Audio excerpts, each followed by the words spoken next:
داستان توجه داشته باشید. این شعر به فرمایش حاجی رضا گمشازی خدمتکار خواننده بید و سرود سرا کارکن شریف جان گمشازی و خواننده هستیم حامد گمشازی، صدا بردار عارف گمشازی، مجلس حضور داری کرم سیاهانی و سالم سیاهانی و سابق هم گمشازی و شگوش در هست گفت خدادت و عزت و بحرام و عظیم گمشازی.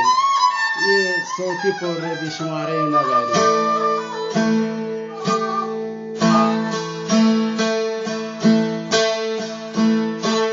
حاجی رضا جان کرتیا ہے کاری ہر کجا کرتی کرم نگاہداری.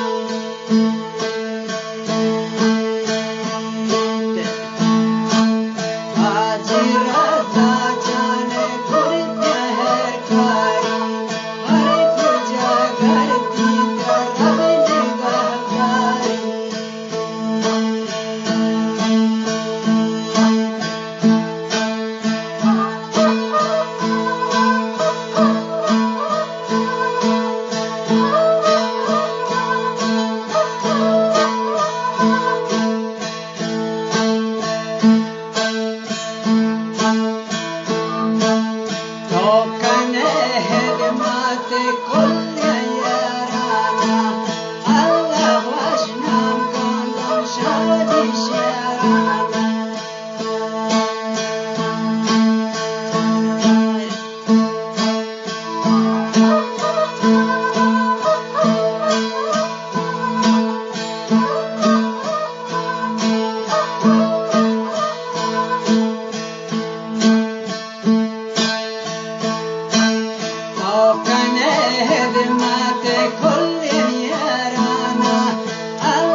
عارف يا رنت بيت